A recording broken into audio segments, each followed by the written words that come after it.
Hindi nagustuhan ng Commission on Human Rights ang naging asta ni Davao City Vice Mayor Rodrigo Duterte sa harap ng media kahapon. Ang ginawa niyang pagmumura at pagda-dirty finger sa mga mamamayang, malinaw na paglabag daw sa karapatang pantao. Nakatutok si Steve Dailita. Ito kayong mga bleeding heart, kayong mga kolumnista. Kung ako, hindi lang sampal inabot nun. Ang astang ito raw ni Davao City Vice Mayor Rodrigo Duterte sa harap ng media kahapon ay malinaw na paglabag daw sa karapatang pantao ayon sa Commission on Human Rights. Paalala nila sa Vice Alcalde, isa siyang halal na opisyal at may obligasyon sa kanyang mga constituent. Nagalit siya dahil siguro yung anak niya pinupuna. So, yung pagiging emotional niya, yung pagmumura niya, tsaka pagpupoint ng dirty finger.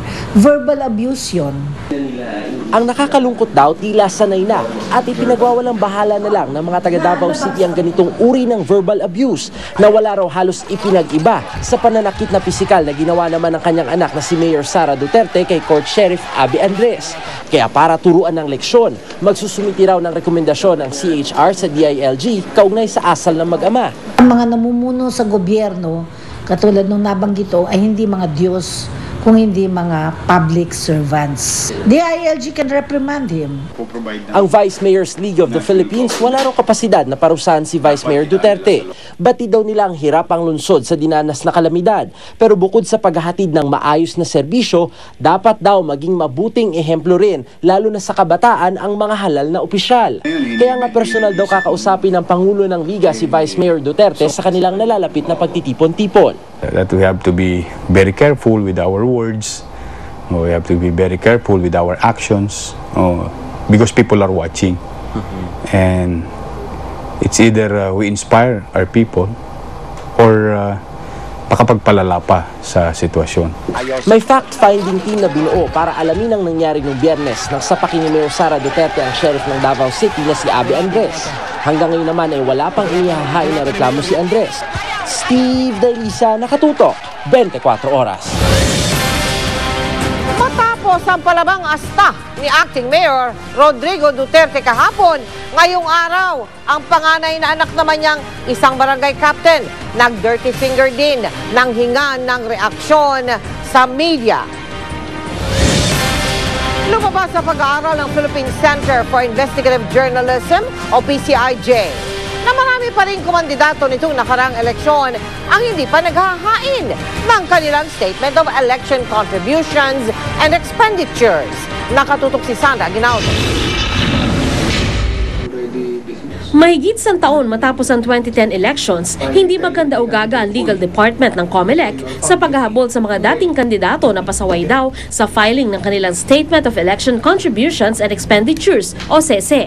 Sa makapal na dokumentong ito, nakalista ang mga hindi nag-file ng kanilang SESE. Kabilang sa mga pasaway ang isang natalong presidential candidate, isang natalong vice presidential candidate at 11 dating senatorial candidate. Posible silang mapatawa ng multa na 1,000 pesos hanggang 30,000 pesos sa mga first offender at 2,000 pesos hanggang 60,000 pesos para sa mga second offender. Libo-libo naman daw ang mga kongresista at lokal na opisyal na hindi rin nag-file ng SESE sa ilang nagdaang eleksyon. We still count that as failure to file. And we are counting. Second time around, they are disqualified perpetually. So they should be careful about not filing their statement of contributions and expenditures. Sabi ng COMELEC, marami rin namang politiko ang nasa oras mag-file ng SESE, gaya ni Pangulong Aquino. Pero sa pagsasaliksik ng Philippine Center for Investigative Journalism, may ilang katanungan daw kung ano ang ginawa ng Pangulo sa idineklara niyang sobrang campaign fund na nalikom sa kanyang kampanya na umabot ng halos 37 million pesos. Sa regulasyon kasi ng BIR, kung itinabi ito ng Pangulo, dapat nakadeklara ito sa kanyang income tax return. Pero sabi ng palasyo, di raw sa Pangulo napunta ang sobrang campaign fund. Dito raw kinuha ang withholding tax na ibinayad sa BIR at pambayad sa sample ballot.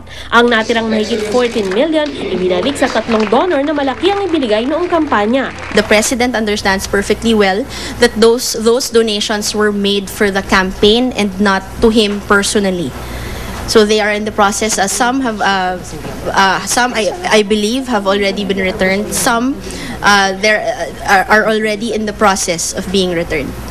Inabsuelto naman ng BIR ang Pangulo na nagbayad naman daw ng tamang tax, pero aalamin daw nila kung nagbayad ng tamang tax ang iba pang politiko kaugnay sa kanilang gastusin noong eleksyon. The President has basically complied with that regulation, and we will check if other politicians complied with that regulation also. Sandra Aguinaldo, Nakatutok, 24 Oras.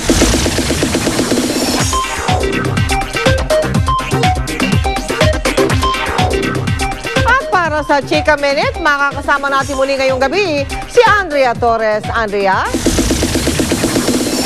Thanks, Mal. Hello mga kapuso!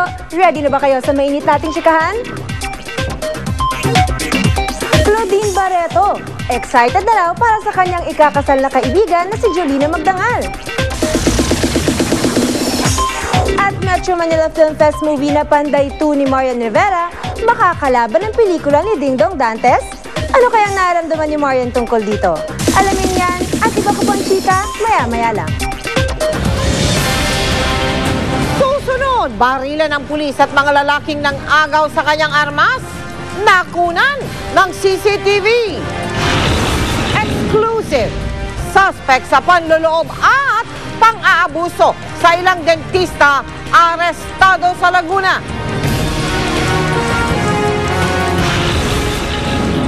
Urinals ng MMDA gagamitin na rin bilang smoking area.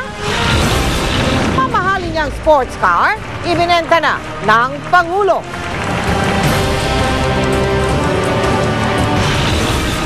Mga mestizo at purong Pinoy na ASCALs, may alitan? Tutok na dito lang sa 24 Oras.